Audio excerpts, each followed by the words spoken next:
Hi guys, I'm going to quickly go through a little kind of like challenge or a task of some form to kind of help build your C# fundamentals and basics. It doesn't use any code, too much code that we haven't looked at briefly in one of the previous videos. It's kind of a fun, kind of exciting thing you can do to help build your code. It'll put forward some challenges to you that you're going to have to overcome and kind of problem solve out, and it can be really rewarding and fun. And that is a text-based game. So I've made a really simple text-based game here. The only new thing in it, that's any new code, is I have two arrays that are in that are elements of the class rather than elements of a method. And that means I'm doing some silly things with classes, but you don't even have to do that. That's just because I wanted to have a bit of a D&D element to it.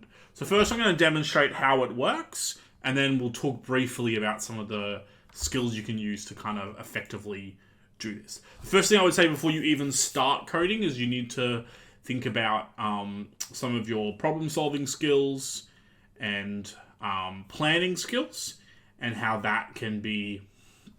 and how those can be, and use those to kind of build the foundation for the game. So, don't just start typing away, kind of have maybe a story in mind for your game, and maybe what elements you want to have it.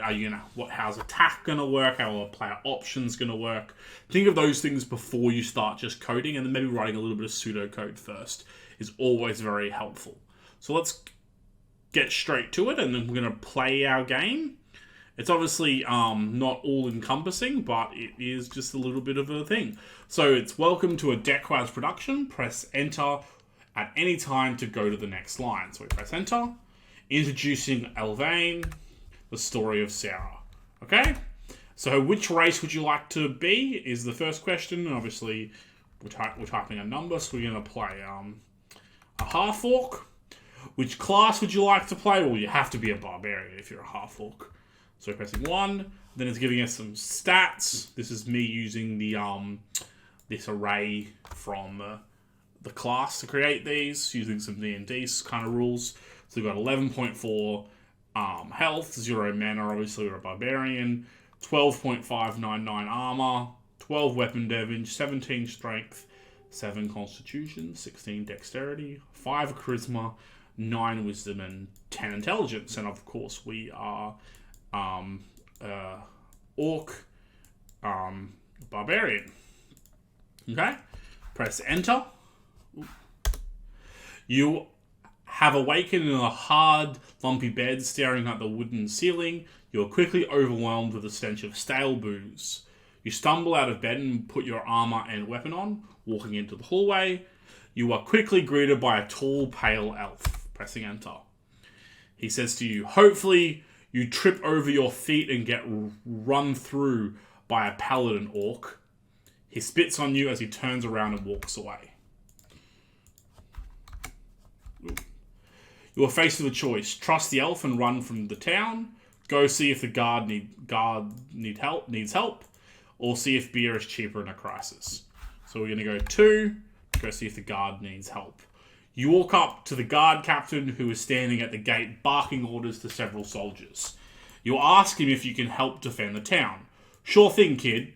Go set yourself up on the barricade. The fight starts at night.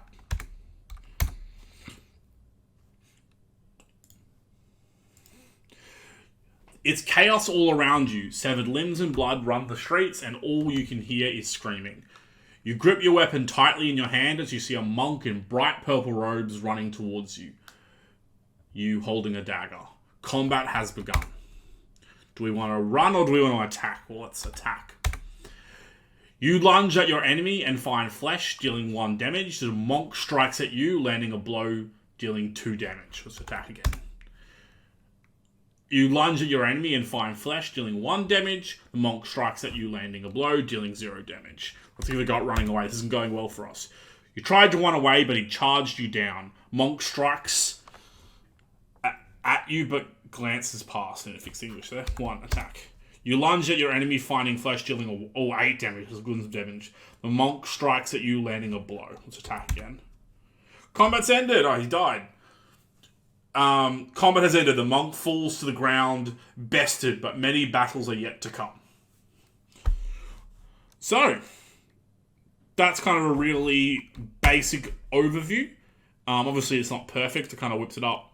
But, in essence, it's kind of a story with player choices, kind of really building on your understanding of how methods work and how if conditionals and all that kind of work.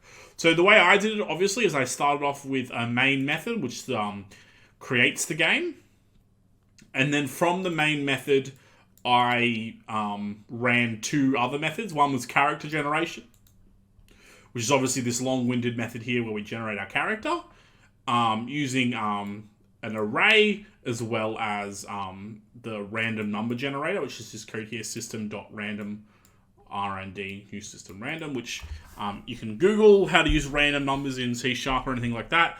Obviously, you don't need to have such a complex stat system like I did, but I just thought it'd be kind of showing you for a bit of fun. So we generated our character in this method, and then we ran Act 1 as the next method. And so Act 1's here, and it's some dialogue and some taking in some player choices, which obviously change depending on the character's race. And then obviously you had some more options, which had different options, and then it ran different acts depending on the options, right? So if we had chosen, so if we go back and we choose, so let's choose a high elf, wizard. There we go. Oh, we did all right with our intelligence on that roll.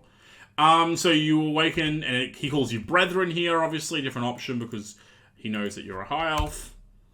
And let's say we take option 1 and we trust the elf and run away. Obviously, you're running from the city, pushing people aside as you break through the crowd at the gate.